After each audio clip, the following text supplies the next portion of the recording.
Hey, it's Seth, and welcome to some time well spent. I've been looking forward to this ever since we put it on the calendar. I'm going to start before I introduce my friend Shaka by quoting my friend Kat Hoke. And Kat says, "What if you were judged forever by the worst thing you ever did?" I don't think most of us could tolerate that. I don't think most of us could survive that. But we do it to people who are in prison every day. And our guest today, and I'm going to shut up and let him talk most of the time, is Shaka Senghor. He's an author of books and novels, and he was formerly VP of corporate communications at Navan. I met him at the MIT Media Lab, where we were both directors fellows, and where he was. I don't know what they called me. And he was a fellow at the W.K. Kellogg Foundation's Community Leadership Network. The reason we're here is because he has written a breakthrough book, a book that almost no one else could possibly have written, called How to Be Free. So, Shaka, hi. Welcome. Seth, how are you? I'm excited to be here today. I am really well, thank you. We have a lot of stories to tell. Stories Absolutely. about the writer's journey, stories about invisible prisons, stories about resilience and sunk costs. So, why don't I just tee you up? Tell us how someone ends up sitting, zooming in from Vegas, talking about their sixth book, a book that's going to help countless people, but starts in Detroit in the 80s as a little kid. Yeah. What happened? Yeah, thank you so much for teeing that up. You know, I grew up in this beautiful city called Detroit. A lot of people have got more familiar with it over the last few years because our sports teams are doing pretty good. But I grew up in an era that was tough. You know, it was during the crack cocaine era. On the outside looking in, you know, my home life looked like the model for working class America. And unfortunately, there was a lot going on in the household. You know, abuse and trauma. And, you know, I ran away. And at the time, I was an honor roll scholarship student. Seth, I had dreams of being a doctor. You know, I always wanted to help people. You know, I had dreams of being an artist. You know, I always had a really deep connection to various forms of artistry. And so that's what I thought my life would land me at. And unfortunately, I got seduced into the crack cocaine culture. And the reason I use the word seduced is because oftentimes when we talk about kids who end up in the street, we forget that they're actually kids. Yeah. You know, I was about 13, 14 years old in this very adult culture. And, you know, I experienced all the horrors that came with that culture. You know, my childhood friend was murdered. I was robbed at gunpoint and beat nearly to death.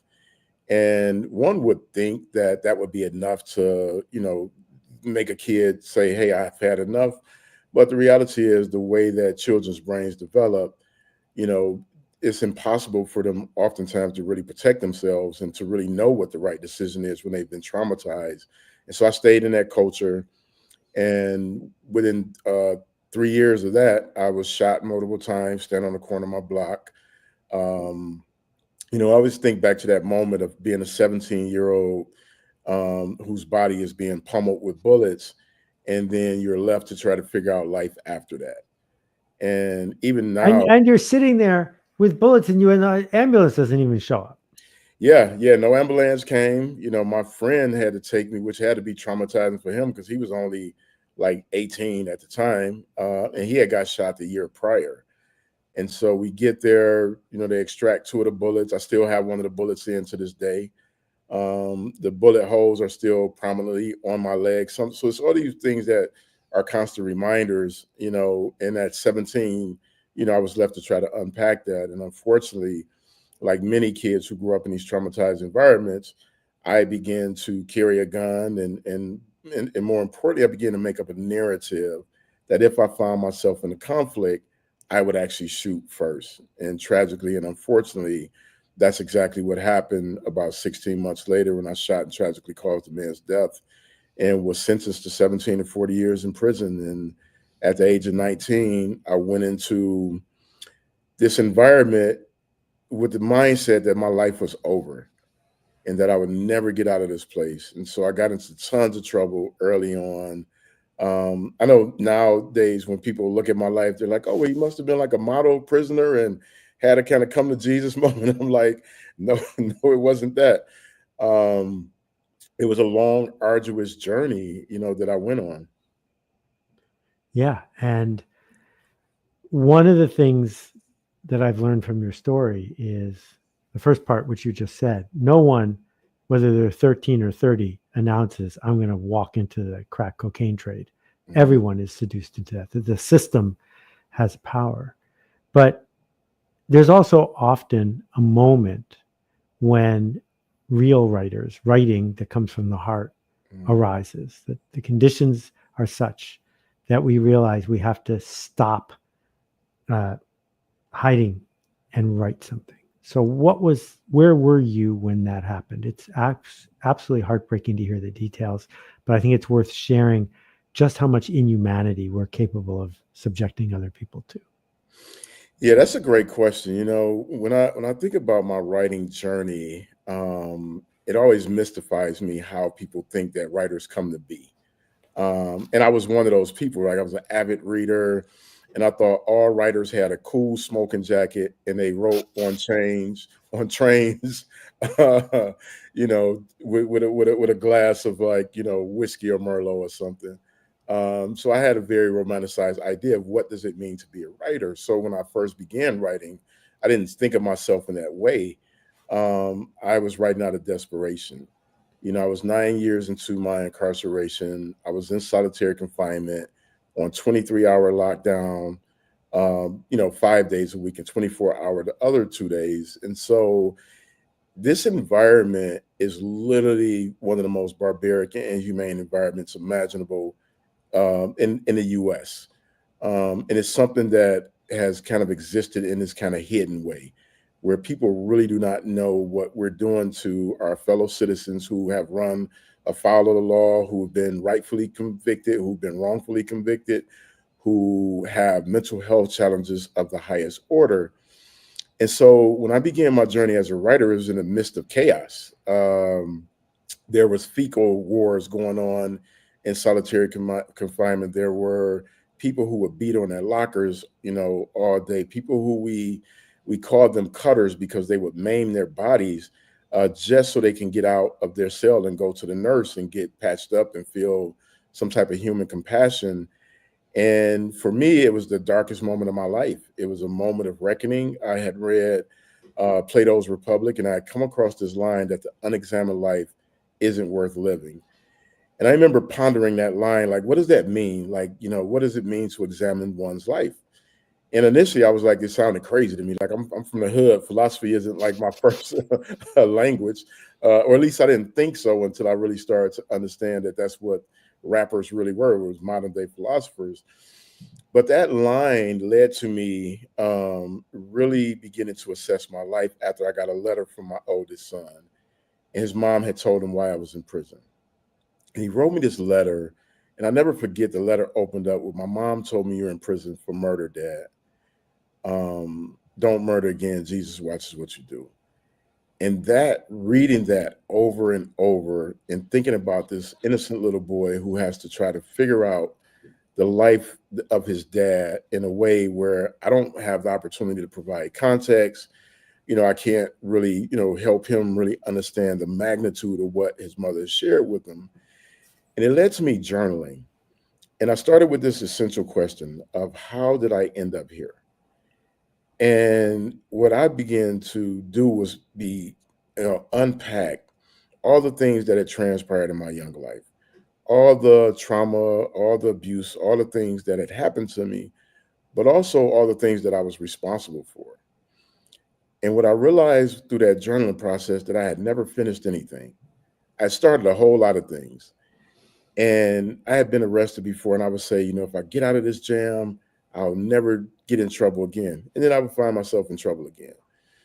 And so through that journaling and that deep, deep, vulnerable way of really kind of expressing all the things that I felt and experienced, I landed on this big idea. If I was going to transform my life and never get out of a prison cell, I had to complete one thing. And I looked around my cell and I was like, okay, there's not much here to work with. What do I do?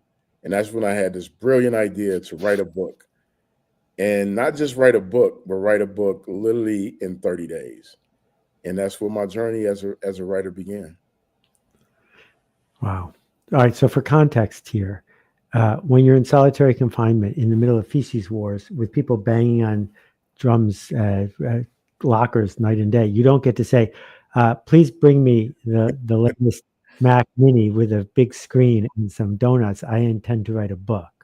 Yeah, So, they don't make it easy for you. And I think that's part of the journey here. yeah, What, like, you can ask Stephen King, what kind of pencil does he use? But I'm asking you, do they yeah. even give you a pencil? No, so in solitaire, they give you this really flimsy pen. It's almost the equivalent of what's inside a regular pen because they don't want you to have anything firm. They're afraid you're going to like poke somebody. And so I remember when I looked at the pen, I said to myself, "There's no way possible that I'm going to write a book in 30 days with this thing." And I was struck with this idea of like, you know what? You're making an excuse. And the reason you haven't finished many things is because you always land on excuse or a reason not to follow through. And that's when I had this brilliant idea. I was like, well, what if I take this pen and I roll it up in some paper like this? And it'll become firm. And I had experience rolling things up in paper. So I was like, you know, what if I just roll this thing up? And I rolled it up and I just began to write. And we would get, we would have to buy our own writing pads. So whenever I had money, and then they would give us like, 10 pieces of stationery a month. And so a lot of times I would just, hustle the stationery from other guys so I can write whenever I didn't have writing pads. And an interesting thing, next time you're in LA and you come to my house, I'll show you this. I still have all my original writings. And sometimes my writing is very vertical. At those times, it's because I'm sitting at my desk just writing. But other times, it's very slanted because when they would cut the power off, I would have to stand by the door, and just that little beam of light that would come in, I would have to turn the paper so that I can like write. And so it's like there's these moments where it's vertical, then it's slanted and vertical.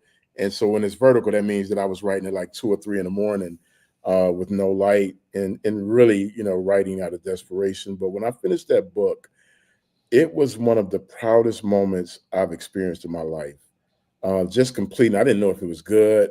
I just know it was done. And I think that's one of the big lessons that I try to impart to my mentees is finish the thing. You can make it better later, but just finish it. It's Brilliant. such an empowering way to live life. It's like finish the things we start.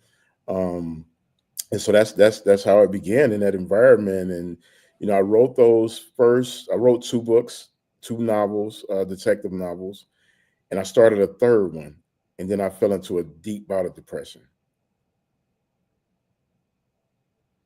Yeah.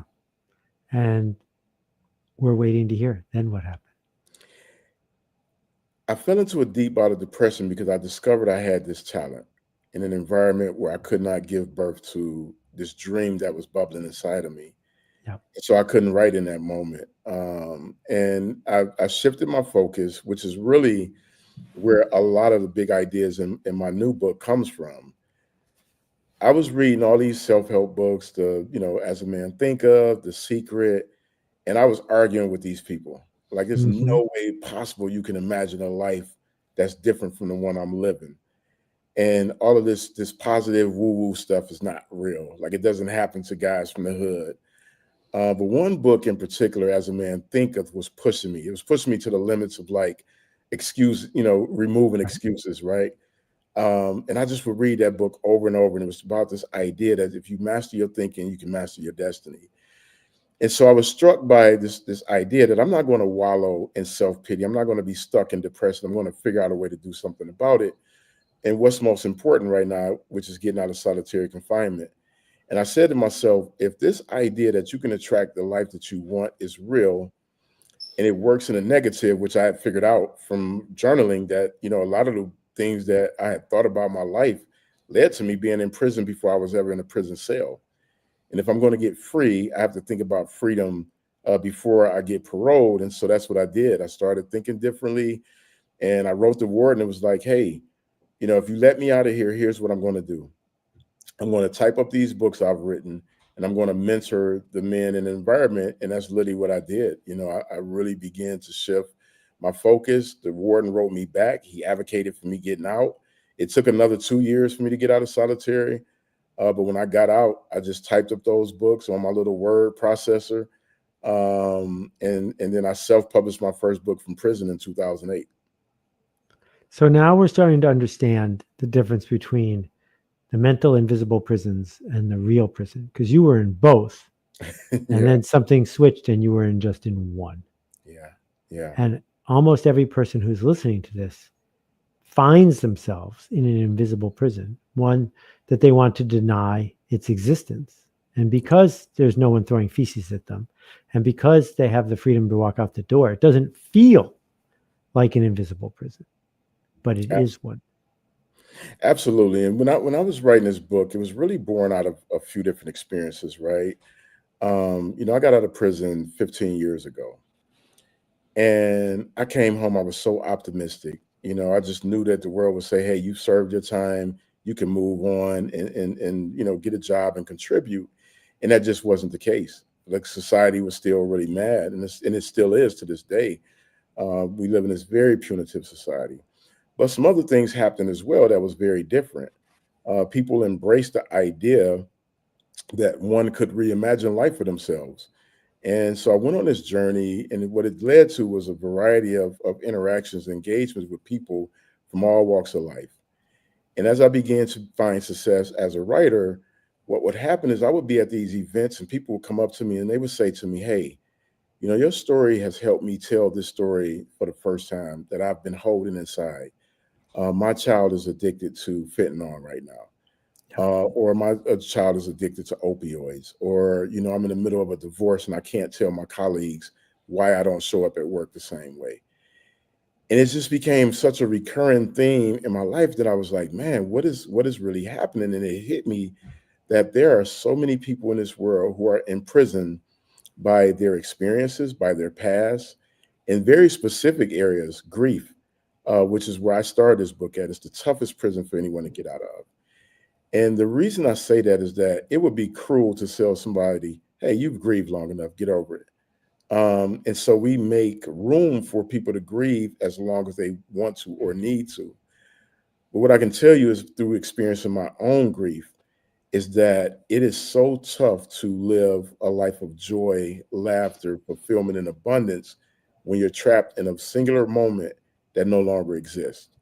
Right. And that's what I knew that I wanted to do, is be able to help people identify these moments that are sometimes right in front of us, but they're not obvious to us. And I can show them that, for every hidden prison, there is a door. And sometimes you may go in and out because, grief is one of those prisons that is a recurring theme in our lives. If you live long enough, you're going to lose people, but you're also going to lose opportunities. You're going to lose lovers. You're going to lose friends. There's so many things that we grieve throughout life. But I promise you that if you go on this journey with me and you share this journey with others, what you're going to see is that there are keys that unlocks those doors, and there's keys that allow you to safely and in the most positive way acknowledge your grief, honor your grief, but also recognize that the true essence of getting free of grief is to land on gratitude. And so that those are the things that come from this side of the prison experience of getting out. And it became really prominent during COVID. Yeah.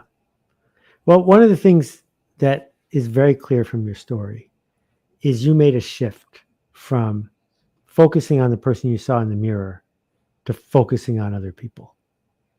And that outward focus, which is essential for the craft of writing, because you're writing in a language other people understand, is, when you did that first book, if no one had read it, you would feel incomplete. Absolutely. And you would go to enormous lengths to get someone else to read it. Well, were you doing that for you, or were you doing it because you needed someone else to experience what you had to say? And this outward generous focus is such a key part of the story you're telling. It's such a great question. When I first wrote my first book, what popped into my mind was that a book isn't a book until somebody reads it. And so I clammed down on my cell floor and I literally yelled under the door, like, hey, anybody want to read this book? And I just remember a guy hollering back, like, don't nobody want to read that shit? This ain't Oprah. And I was like, wow, like, yo, I got this for trying to do something positive. And but what happened is normally under those circumstances, that would have been an invitation to a beef. That was an invitation to a fight, to a stabbing, or whatever. But for me, it was an invitation to write down the goals that I wanted to have in my life. And so I wrote down that one day I want to write something that's worthy of Oprah Winfrey taking the time out to read, because what I knew is that it would be the greatest opportunity for me to help other people. If Oprah read something that I had written, it meant that I was really a writer, which was a hard thing to think of when you're in a prison cell, is think of yourself as a writer. And so I sent out my first book to a guy in a cell block, and I just remember him coming back to the door and saying, "Man, this is one of the best books I've ever read." And I got so excited, like I had an old school reaction. I don't know if you remember those old school. I think they were Toyota commercials, and the guy would jump in the air and say, "Oh, what a feeling!" But that's what it was for me. I was like, I jumped in the air and kicked my heels. I was so happy. And then I thought about it. I was like, well, this guy's in solitary confinement. He's probably over there bored. He's probably over Right. there Right. super. Compared to what? Yeah. Anything I sent him was going to be amusing. And so that's when I started sending my work out. I was sending out to different people, my brother. I was sending out to college students and professors. And sometimes I would hear back from people, sometimes I wouldn't. I ended up, getting real, deep pen pals from sending my work out, and we would exchange ideas. And I started feeling like, hey, I might be onto something here. But it was so important because reading to me is like a communal thing. And it's also something that in my life, I feel like is one of the luckiest things that I experienced, because in prison, what a lot of people don't know, and I think it's really important to add some context here, is that the average reading grade level in prison is third grade. And so I was lucky to be literate. And so as a writer, being able to share stories, it means more to me than most can even begin to imagine, because books changed my life, and knowing that I can help change other people's lives. I mean, it's nothing greater as a writer. Yeah. Let's go back a little bit to the bridge between validation and generosity. Mhm. So you send your book to your brother. What give us the context of that? Yeah, so my brother, this is my older, he's my stepbrother, but he's just my brother to me. His name is Will. And out of my brothers, he was the one who did it right. He went to school, he played basketball, he went off and got, a great job, got married, and he has an amazing daughter, my niece Asia. And when he wrote me back, the first thing he So said, wait. I'm sorry to keep correcting your own story, but yeah, how much had you heard from him before you oh, sent I him your hadn't book? I hadn't heard from him. When you go away to prison, a lot of people lose contact with their families, with their friends. And for a variety of reasons, life goes on, moves on without you. Sometimes people are angry that you made a poor decision. Sometimes people are hurt. Sometimes people just don't feel like they even know what to say.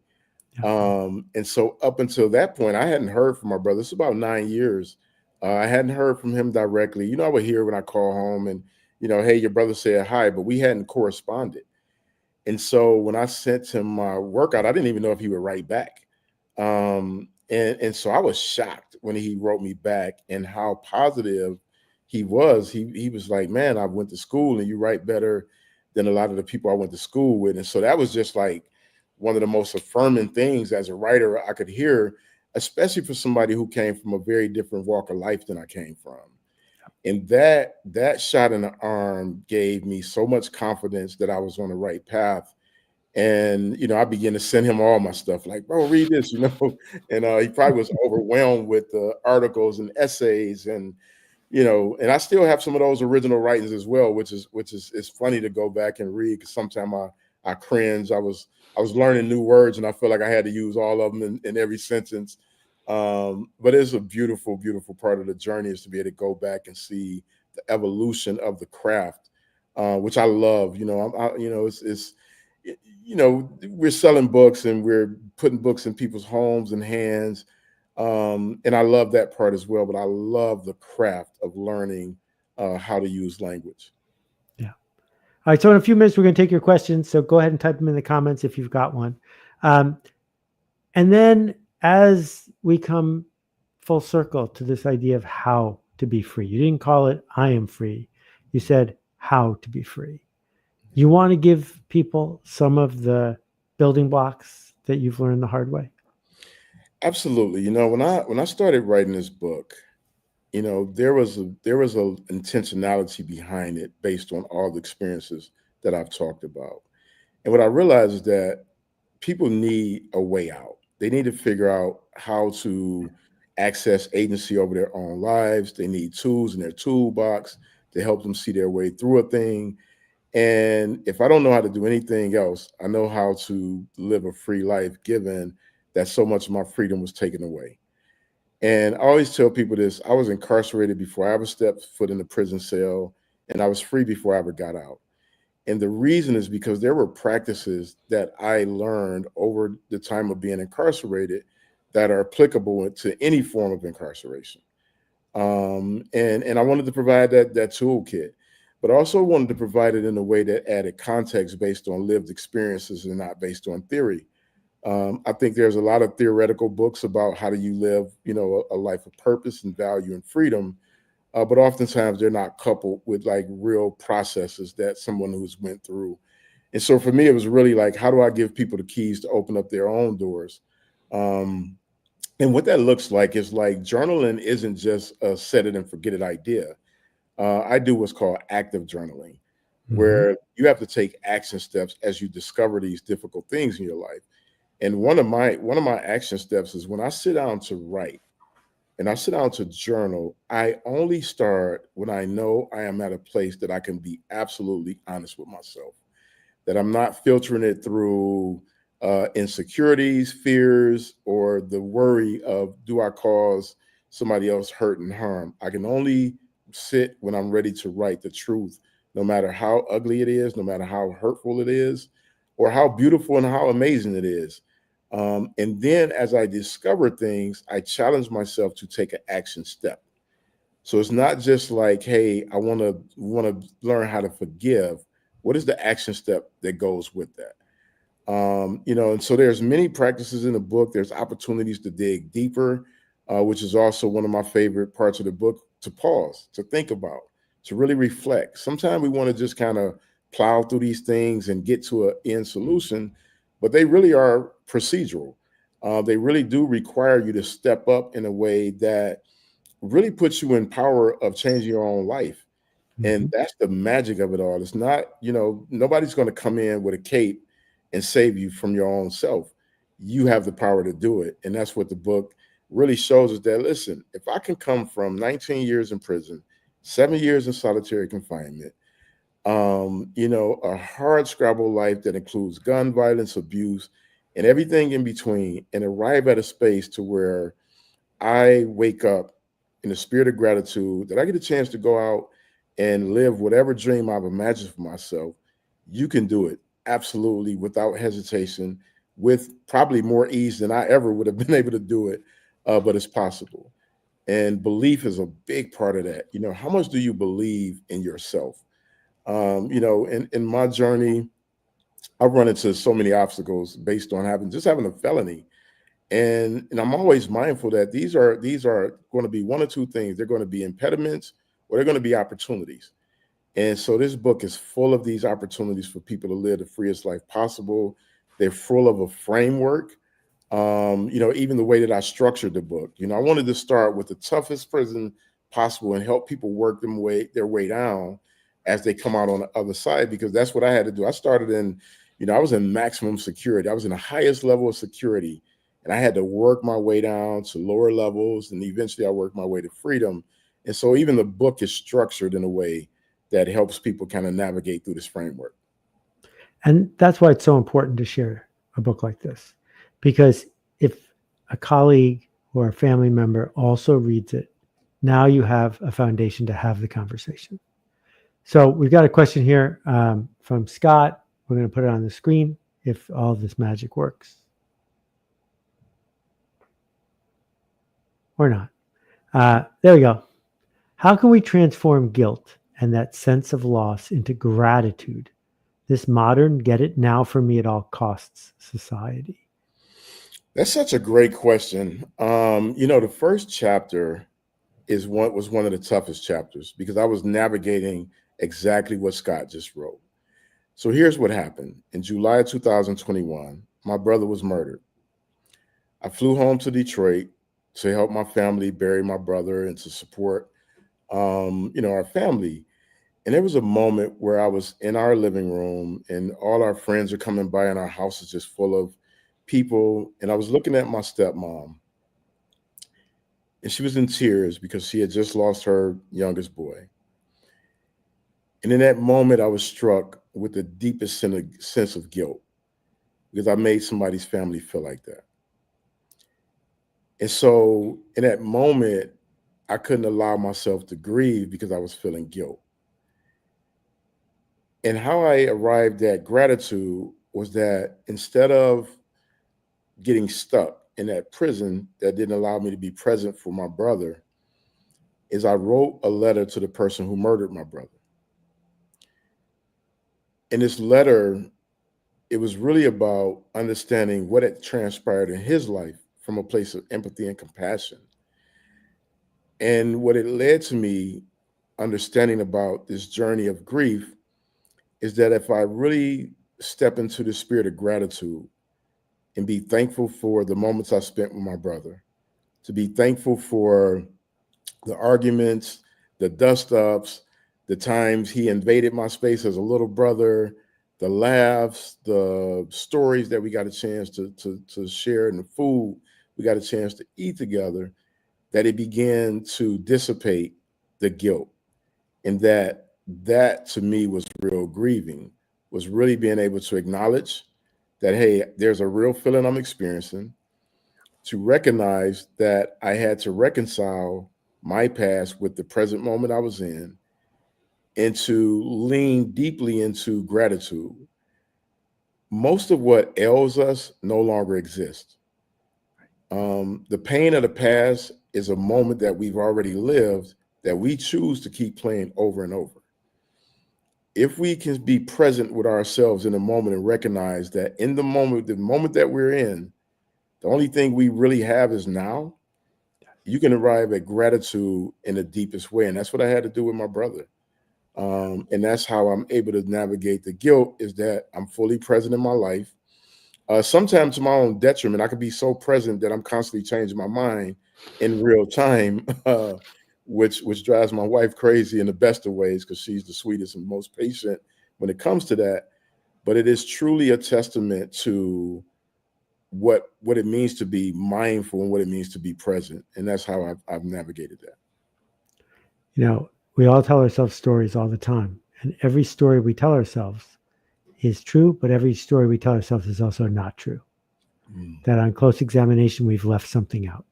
On close examination, we've highlighted one thing instead of another.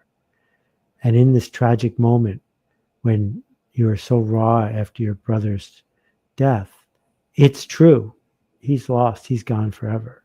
But it's also true that you can find a way forward. It's also true that you can connect to this person who is feeling totally differently than they did in that moment.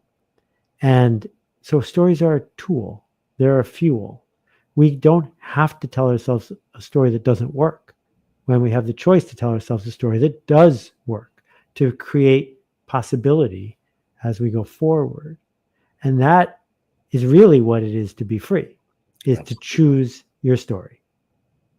Absolutely. And that's the magic of this book. And one of the reasons I got so raw and so real with some of the stories that I chose, because when I was journaling, it was liberating to really get through these tough moments that I had hit. Like anybody, shame is so, shame is shame is one of those underrated impediments to a fulfilling life. It's ones where we think of only as a blink of the eye moment, but really shame undergirds all the other things that hold us in place. And so writing those stories down and being honest with them and being able to actually, Here's what I've learned about when you go through tough things. Sometimes you take on a responsibility of the person who harmed you. And that's what makes it hard to get out of it, because you're questioning yourself, well, what did I do to deserve that? Or what is it about me? Or why me? Or maybe I did deserve that. And it's all these, crazy stories we tell ourselves, none of which are true. And what writing it down does is it gives you agency to, one, reassign responsibility. The person who shot me, that was a choice that he made. I didn't choose to get shot. And I had to, at some point, assign that responsibility to this person so that I could actually heal from that experience. This is beautiful. All right, let's bring Mark's question on, and then we'll do a quick one from Khan. And if you got a question, please put it in the comments. Go ahead. Mark, inspiring conversation. Thank you. For someone feeling trapped by their past or self-doubt, what would you suggest as the first step toward freedom? So the first step for me is always about acknowledgement. Acknowledging that, hey, I am stuck right now. Because once you claim it, then you can actually address it in a real way and start to solve. If you are not honest about it, if you are not vulnerable with yourself, which is one of the chapters is called vulnerability. If you're not willing to be vulnerable with yourself or others, you can't move forward from the thing. And so acknowledgement is one of the biggest things for me. And once you make that claim, this is where the journaling becomes the magic, right? When you write it down and you can just look at it, and it takes time, right? You got to take time. Sometimes you got to go back and read it over and over and get more comfortable with it. But now you have agency. Now you have power. Now you can make different decisions. And then you get a chance to recognize, like, hey, I got a choice here. Do I want to stay stuck, or do I want to live the life that I'm worthy of? And part of that acknowledgement is it removes all these other things that we think will make our lives better. If the sun just shined a little bit brighter, I would feel happier today. If I just got another raise, if, right? The reality is we have choices, and we get a chance to choose, and you can only get to there if you acknowledge a thing first. And if you're feeling stuck, but you acknowledge that there's choice, it's because you want to be stuck. At some level, being stuck is safe. At some level, being stuck amplifies resistance, and it makes it so that we can't be criticized and we can be a victim and we're safe. So part of what happened in your visible, not invisible, but your visible prison is, I think you came to the conclusion you did not want to be there. Absolutely. And unfortunately, we have created the conditions where many people feel like they have no options. Yeah. And you realized you have an option.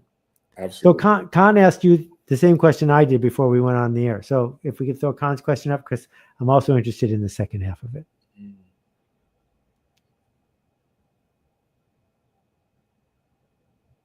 We see Khan's question. Here it comes.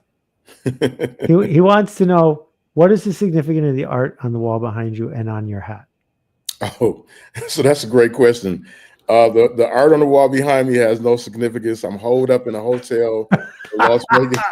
But maybe we should make up a story. That circle represents the circle of freedom, and right.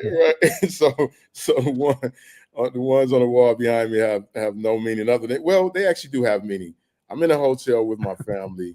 We're going to a concert this evening, and it's a hotel I stay at frequently. So it does have some meaning. It's a comfort, and knowing that my family, my wife, my son, we're going to have a great time tonight.